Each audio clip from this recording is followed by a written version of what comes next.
Welcome back, everyone. The Muhammad Hijab secret wife abuse allegations have been out there for several weeks now, and it's always interesting to reflect on some of his followers' reaction to these shocking accusations. When I heard that Hijab allegedly destroyed a woman's life, I was as surprised as I am at the rising of the sun or at the wetness of water.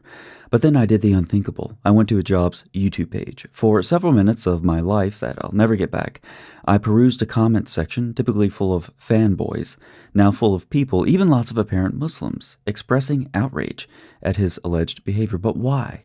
And why only now? Why are some, like myself, and no doubt many of you watching, not at all surprised by these accusations, while many of his followers apparently do feel surprised and deceived? Betrayed, even. To name just a few warning flags easily noticed by even the most casual observers, Hijab mocked his critics by telling them to urinate on each other and engage in other perverse sexual acts that aren't even in the mind of a decent person. We heard him yelling and saw him spitting and noted that his friends and associates likewise are without doubt some of the worst of creatures. Of course, Hijab has done and said a lot more over the years. He's been rightly accused of preaching hate and inciting violence. Even earlier this year, he tried to distract from Britain's Muslim rape gang scandal instead of using his platform to call for justice for the thousands of sexually exploited girls. The last fact alone tells us all we need to know about this person's character. He's a pig. But further examples of all of this gets us too far down the Dawah sewer. In short, Hijab seems utterly full of himself and has an exceedingly perverse mind. And yet, many in the popular Dawah world are surprised, shocked even, by Hijab's apparent behavior. Again, how could this be? How could so many Muslims ignore all of Hijab's obvious, severe character deficiencies, turn him into a rock star, and then be surprised when it turns out, in private, that he's an even worse version of his public self? The answer must be some sort of cognitive dissonance. And unfortunately, Muslims are uniquely primed for such cognitive dissonance because it's required to follow another Muhammad, namely the Prophet of Islam. Muhammad Hijab isn't the only Muhammad Muslims follow who requires them to live in denial of serious moral and character flaws.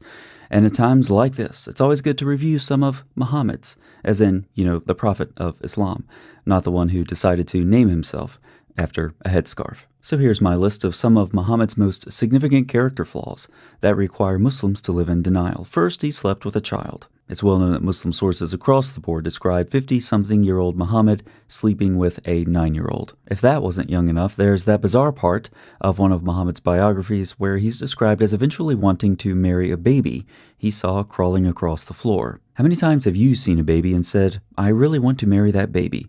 None? Congrats, you're normal. Here's something else that requires massive Muslim cognitive dissonance. Muhammad was simply disgusting. This is just one example.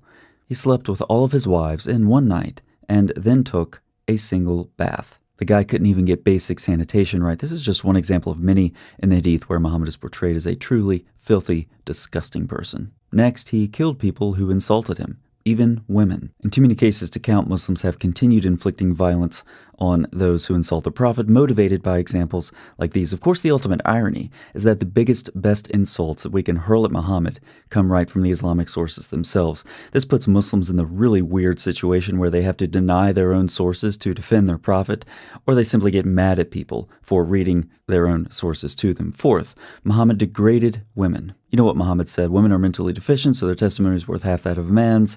They make up the majority of hell and all of that garbage. It makes you wonder what women are good for. Oh, I know, sex slaves. Many times, the Quran, supposedly from Allah, recited by Muhammad, allows Muslim men to have intercourse with women they own.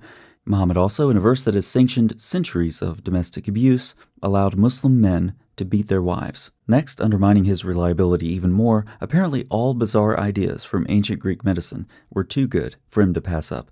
That's why so many of them end up in the Islamic sources on the lips of Muhammad. From breastfeeding adults to what makes a child resemble the parent, Muhammad never met any ancient Greek medical theory that he didn't like.